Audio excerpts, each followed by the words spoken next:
Hey, I just checked the waiver wire. I can't believe Sue beat me to Gardner Minshew. Can you? No, I have no idea what you're talking about. Oh yeah? Check this out.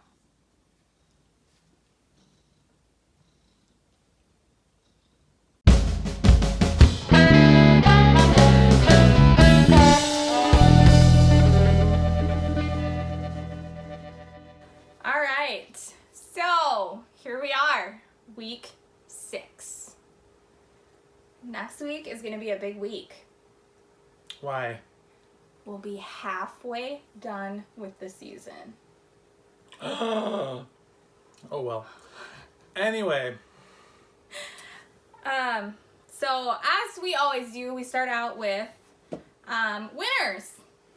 And last week we started out with, hey, everybody has a win now. And now this week, hey, everybody has a loss now. Sorry, Lindsay. Everybody has a loss. Well.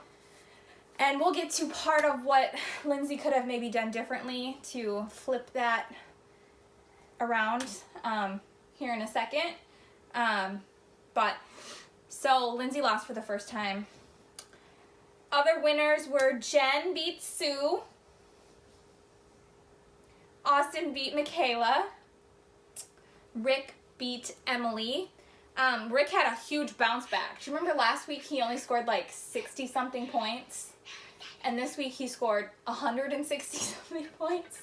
So that's called a bounce back. Carson took out Matt.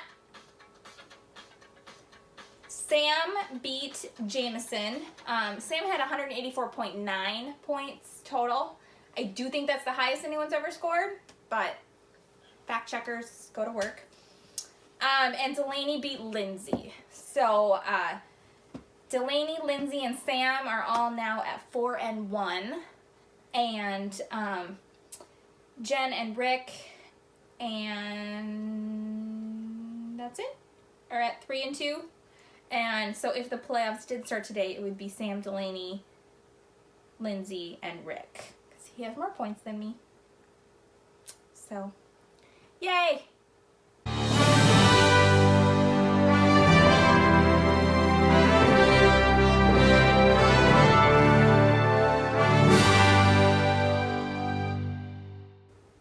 Coulda, shoulda, woulda. As we said earlier, Lindsay, this segment originally came about because I had Sammy Watkins on my bench and he had 49 something points. Lindsay now takes the lead. Lindsay had Will Fuller on her bench and he had 53.7 points. So that would have turned that L into a W. So coulda, shoulda, woulda. Hindsight's 20/20. Other people, I had Thielen on my bench and he had 35. But the Vikings have been such an up and down disaster this year that I don't even know what to say about that. Emily would have had a better quarterback with Russell Wilson in, and she also had Matthew Breida on her bench and he had 30.9 points. Mommy? Matthew had Gallup.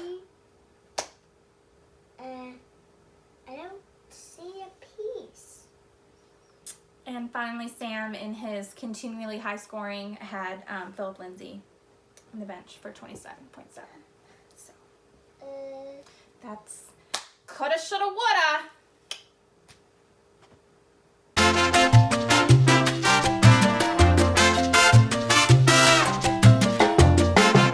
Payouts. Who are they?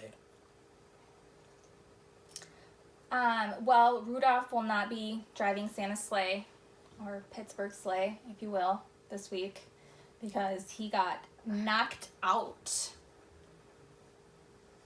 So he is in, I don't know, concussion protocol for at least a while. Darren Sproles is out. This is being recorded on Thursday. Sterling Shepard is out. He is not playing in this game today. And the Jags tight end, which I can't even really say his name, but he was a tight end, and he's out for the season. O'Shaughnessy. That's it. He tore his MCL or ACL. So not a ton of big outs, but the biggest one, of course, being Rudolph. Mason Rudolph. The red-nosed Steeler. Did not drive a very shiny black It's car. okay, we can stop now. I thought it was funny.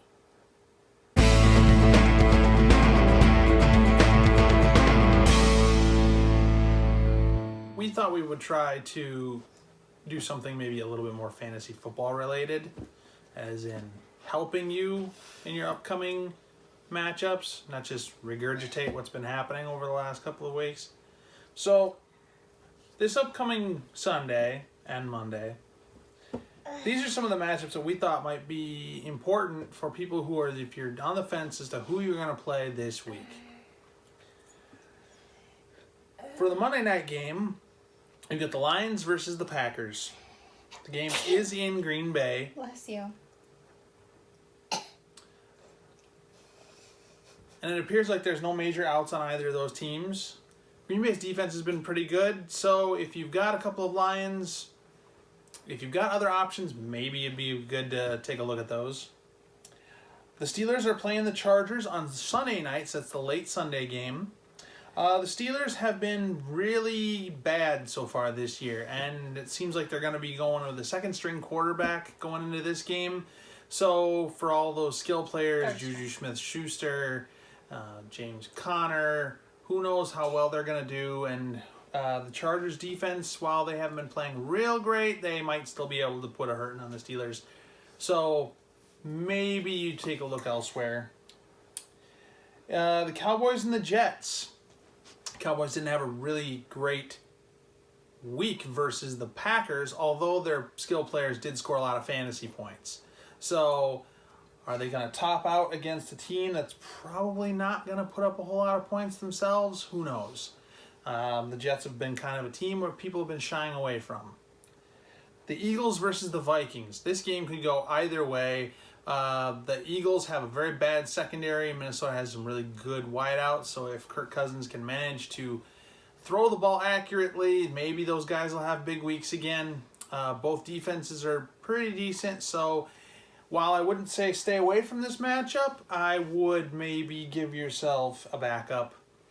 Abort. Don't do it.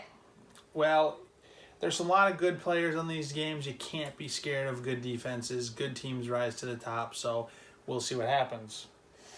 Well, on the opposite end of that, bad teams sink to the bottom, and this is Washington versus Miami. Ooh, if Dolphins sunk to the bottom, that'd be bad. It would probably behoove you to not play anybody in this game because Washington's kind of a mess right now. They don't know what they're going to do as far as their quarterback situation is concerned. I think they're going back to Case Keenum. I don't even know. I don't think they are they? With that kind of unknown, really hard to say. Can anybody even name their interim coach? Yeah, I guess so. You can? Who is it? Cousin Carson. Cousin Carson is?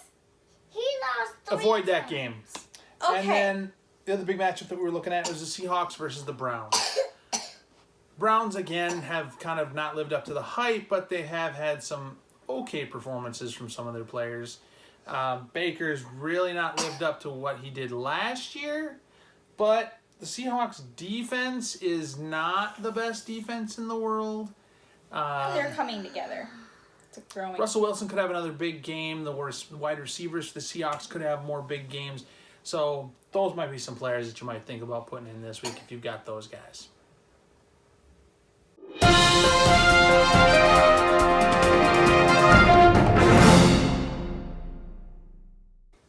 I am playing Austin this week, so we'll see how that goes. Sue is playing Rick, so those can be some 2 very high-scoring teams right there. The sibling battle, Michaela versus Matt. Anyway, Emily is playing Jameson. Carson is playing Lindsay. and Sam and Delaney are going against each other for the first time. So, see how your relationship fares when it comes to fantasy football.